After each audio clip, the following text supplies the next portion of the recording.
ഇത് ജിമ്മിൽ വർക്കൗട്ട് ചെയ്യുന്നവർക്ക് വേണ്ടിയിട്ടുള്ള ഒരു സ്പെഷ്യൽ ഐറ്റമാണ് പ്രോട്ടീൻ മുളകുകൾ. ഇതെന്താ സംഭവം എന്ന് വെച്ച് കഴിഞ്ഞാൽ ഇത് ഈ മുളകിൻ്റെ ഉള്ളിൽ പ്രോട്ടീനുള്ള മുളകാണ്. ഇതെങ്ങനെ ഉണ്ടാക്കുന്നതെന്ന് വെച്ച് കഴിഞ്ഞാൽ ഇത് വേ പ്രോട്ടീനാണ്. അപ്പോൾ ഇതെങ്ങനെ ഉണ്ടാക്കുന്നതെന്ന് പറയാം. അതിനായിട്ട് നമ്മൾ ആദ്യം പച്ചമുളക് വാങ്ങുകയോ അല്ലെങ്കിൽ വീട്ടിലുണ്ടെങ്കിൽ അത് പറിക്കുകയും ചെയ്യുക. എന്നിട്ട് അതിനകത്ത് ചെറിയൊരു സുഷിരം ഇടും, ഒരു പിന്നുകൊണ്ട്. ഓക്കെ, ആ സുഷിരം ഇട്ടതിന് ശേഷം ഇതുപോലെ വേ പ്രോട്ടീൻ എടുക്കുക. ആവശ്യത്തിന് വേ പ്രോട്ടീൻ എടുത്തിട്ട് ഇത് ഒരു പാത്രത്തിൽ വെള്ളത്തിലിട്ടിട്ട് കലക്കി വയ്ക്കുക. ആ കലക്കിയ വെള്ളത്തിലേക്ക് ഈ പച്ചമുളക് ഇതുപോലെ ചെറിയൊരു സുഷിരം ഉണ്ടാക്കിയിട്ട് അതിൻ്റെ അകത്തേക്ക് ഇടുക. അങ്ങനെ ഇട്ടായിരുന്നു ഏകദേശം ഒരു 1-2 മണിക്കൂർ വെച്ചേക്കുക. അത് കഴിയുമ്പോൾ ഈ പച്ചമുളകിൻ്റെ ഉള്ളിലേക്ക് വേ പ്രോട്ടീൻ മുഴുവനും കയറും.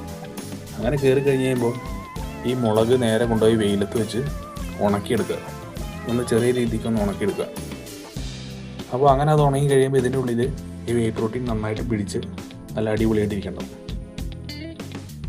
അപ്പോൾ ഇത് നമുക്ക് ചോറിന് കൂട്ടിയോ അല്ലെങ്കിൽ ചെറുതടിക്കുമ്പോൾ അതിന് കൂട്ടിയൊക്കെ തിന്നാം.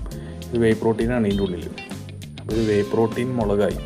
അപ്പോൾ ചെറിയൊരു എരിവും സ്പൈസി ആയിട്ട് വേ പ്രോട്ടീൻ കഴിക്കണം എന്നുള്ളവർക്ക് വേണ്ടിയിട്ടുള്ളൊരു ഐറ്റമാണത്. ജിമ്മിൽ വർക്കൗട്ട് ചെയ്യുന്നവർക്കും അല്ലാത്തവർക്കും ഒക്കെ നല്ലതാണ്. ഹെൽത്തി ആയിട്ടുള്ള പ്രോട്ടീൻ മുളകുകൾ വളരെ ചുരുങ്ങിയ ചിലവിൽ നമുക്ക് വീടുകളിൽ ഉണ്ടാക്കാൻ പറ്റുന്ന ഒരു ഐറ്റമാണത്. ഇതിങ്ങനെ ഉണക്കി സൂക്ഷിക്കുന്നതുകൊണ്ട് കുറേ കാലം ഉപയോഗിക്കാനും പറ്റും. ഇതിപ്പോൾ ശരിക്കും ഉണങ്ങിയിട്ടില്ല, ഉണങ്ങി വരുന്നേ ഉള്ളൂ. നന്നായിട്ട് ഉണങ്ങി കഴിയുമ്പോൾ ഇതിന് കളർ മാറി വേറെ കളറാവും. ഓക്കെ, അപ്പോൾ എല്ലാവരും ഒന്ന് ട്രൈ ചെയ്ത് നോക്കാം.